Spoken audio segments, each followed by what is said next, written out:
O yun mga bro, walang audio yung ating video recording na ito. Kaya mag-voice over na lang ako. Nagpunta nga pala kami ni Tatay sa Mindes para tignan at kunin yung motor na binibenta doon. Repo lang ito, kaya medyo expect na natin na may mga diferensya o may mga issue. Ang brand nga pala ng motor na ito ay Yamaha. Ang model niya ay SC150.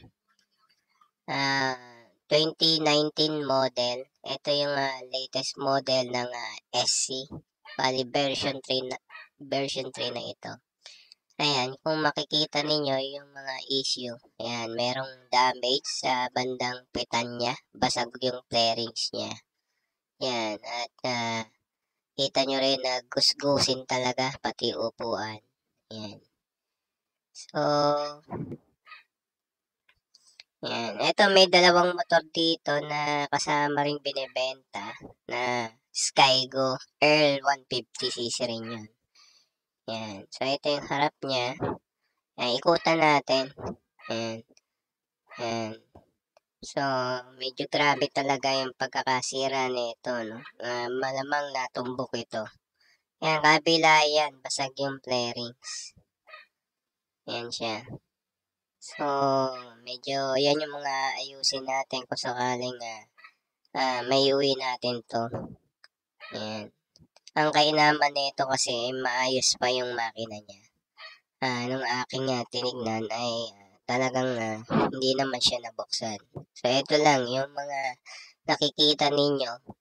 Yan, medyo talagang napabayaan tong motor na to. Palitin na rin yung kanyang clutch cable. Tsaka medyo maganit yung kanyang throttle, no? Yung kanyang kable ay hindi na ganong nababatak ng maayos.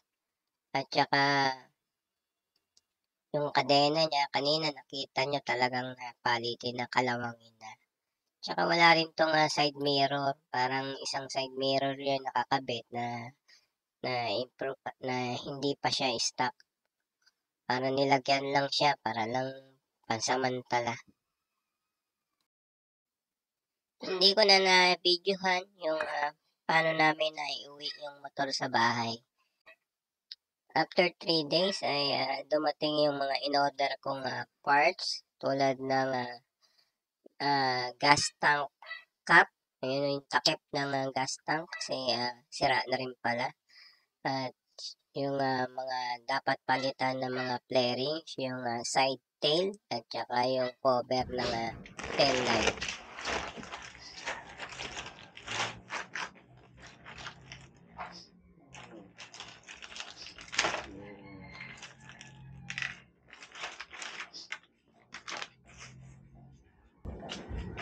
Ito naman. Pakita mo.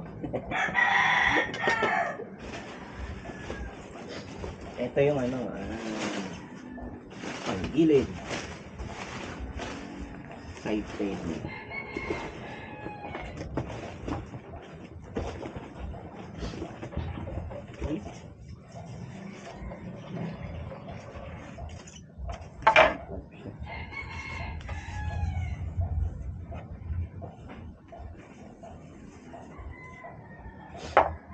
Baga pag makinta, madaling magasgas. Kita ng gasgas. Kaya lagyan na lang ng sticker.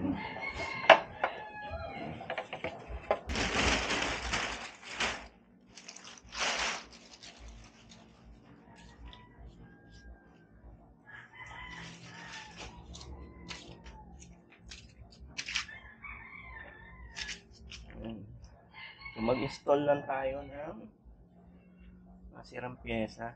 Sir, vlog ako Kaway ka naman. Nag-iihaw.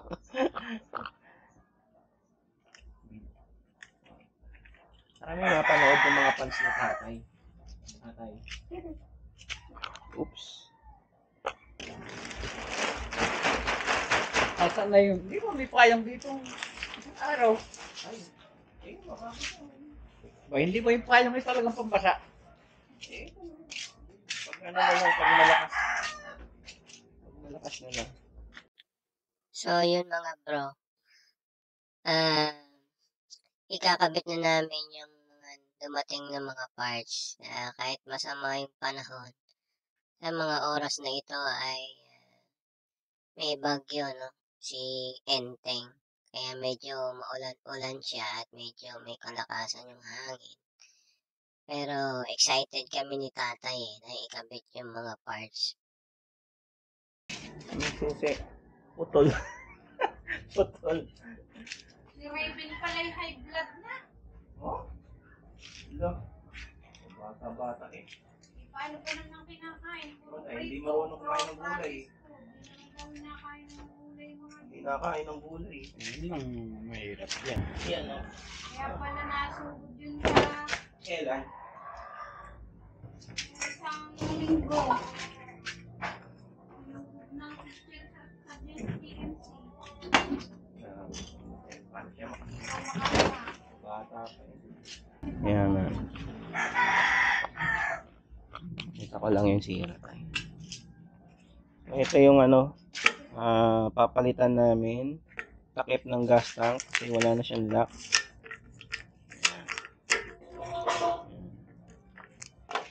And then, ayan, basag. Ito pa. At saka ito. Kawawa naman bata yun. So far, yan muna yung ating magagawa. Magre-replace tayo ng parts. So ito yung mga parts na nabili natin. Ayan, sa Shopee. Ayan, ito yung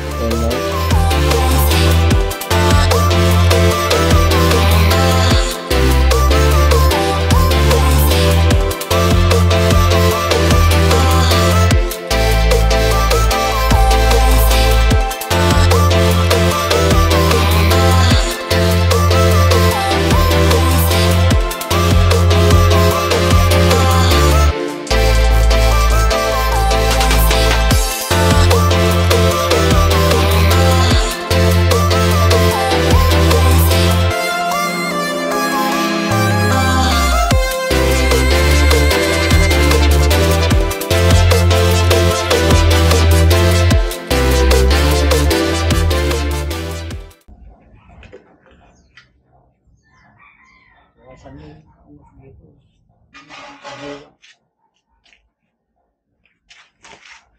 Mamaya, mabali na naman yung susi.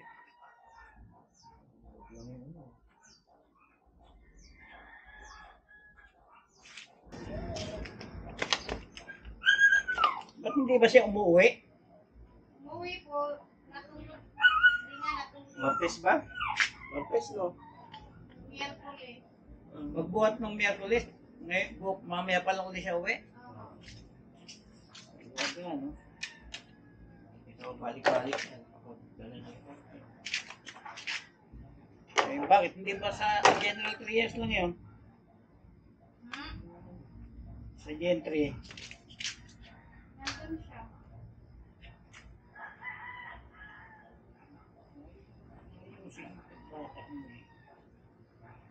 Bakit?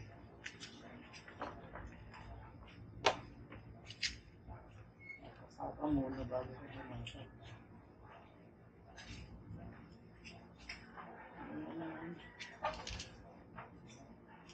Wait a time.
ano eh. Putol no. Kulang sa ano eh. Tutuls eh.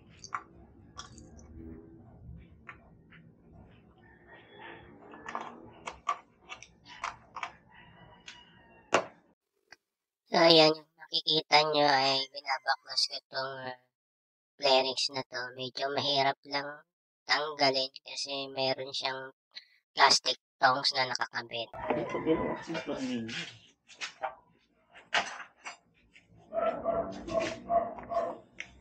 Tongs lang no. Plastic tongs.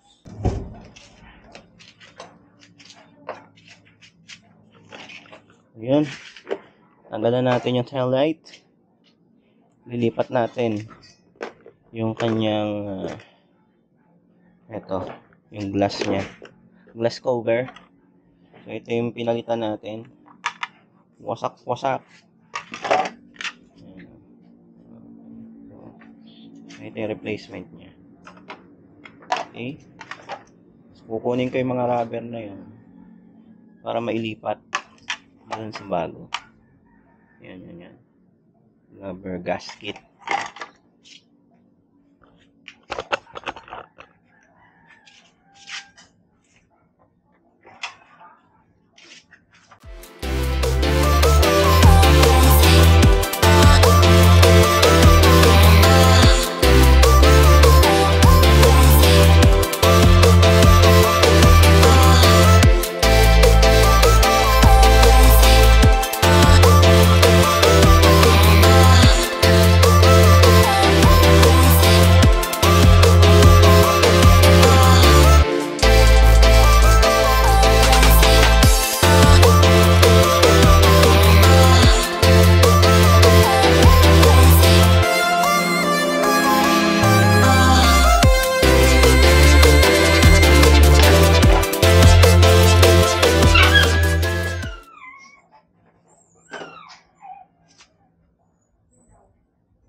Rin pala, nasira na.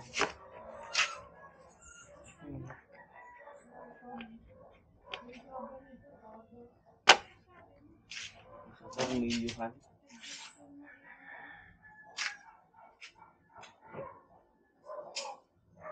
Ayun, kaya pala wala siyang ganito eh. Ganito tayo. Yung washer.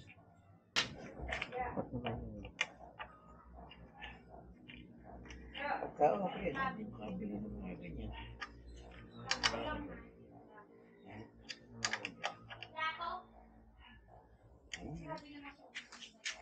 Ang gumagalaw ito kayo. Ngayon mo yung sa kabila. Wala siyang rubber. Okay, chinelas. Gagawin natin. Ito yung kakabitan nung tinanggal natin dito. Dapat may rubber.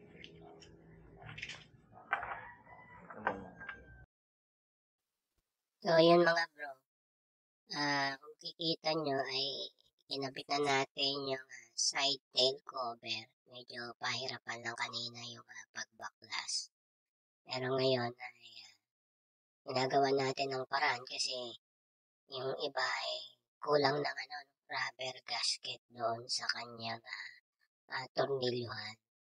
So, ayan, makikita nyo na nakabit na natin yung kabilaan side tail cover niya. So, medyo magandang tignan kasi glossy yung ating pinili. Ito yung side cover, banda to sa may baterya, ay ginagawa namin ng paraan ni tatay kasi basag din yung bearings niya.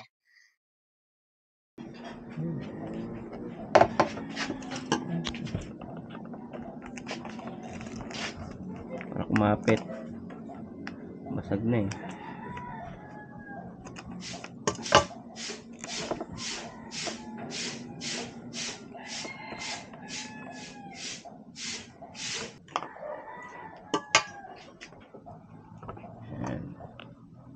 Improvise.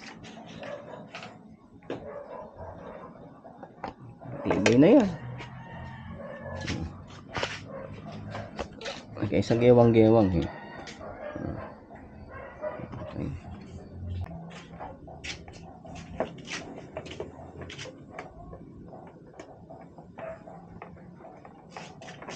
Ano lang yan sa may rubber. Isusuot.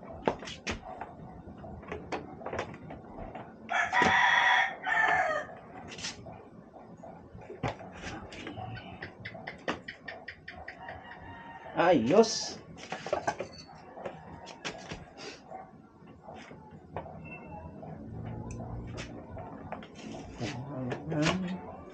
Oops.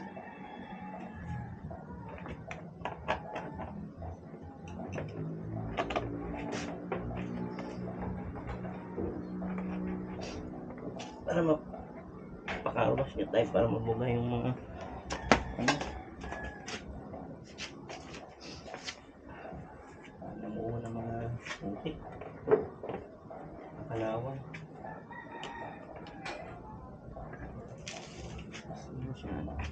Hindi siya na mababasa. Balik nyo. Ano tayo?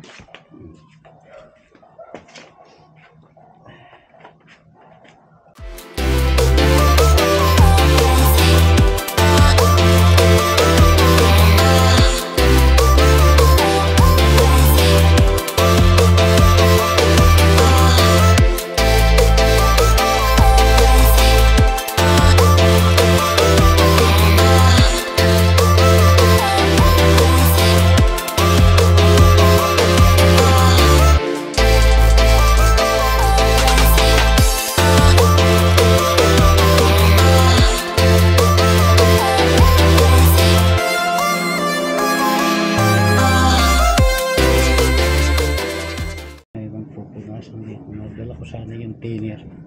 Paint thinner ko. Magandang panlinis yan. Di ba? May crudo ko dyan. Di ba pwede yun?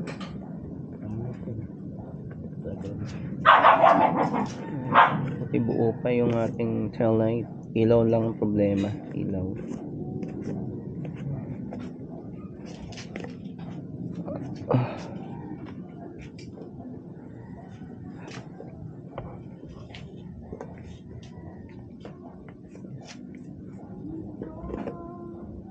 Kasali siya rin dyan na mukha.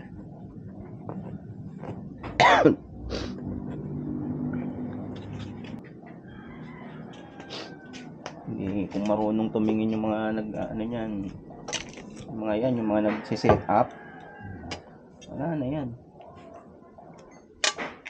Siguro mga naon ng nakuha, mas magaganda na. Siguro, baka buo ka. Baka mura nga lang din na bigay yun. No? 35 din. 35. Oh, hindi na masama eh. Nakakaabot ka ba ng ano, maibalik mo sa ano, abot ba tayo ng 20?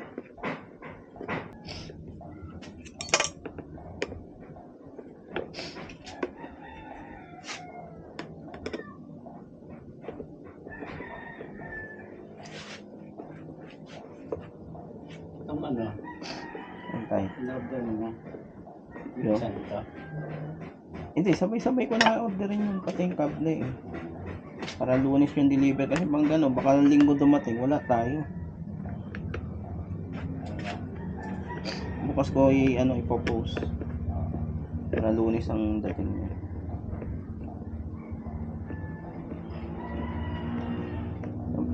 Sabay-sabay na lahat yun para pag nagbaklas tayo ng headlight, isang baklasan lang. Ayos! Woo!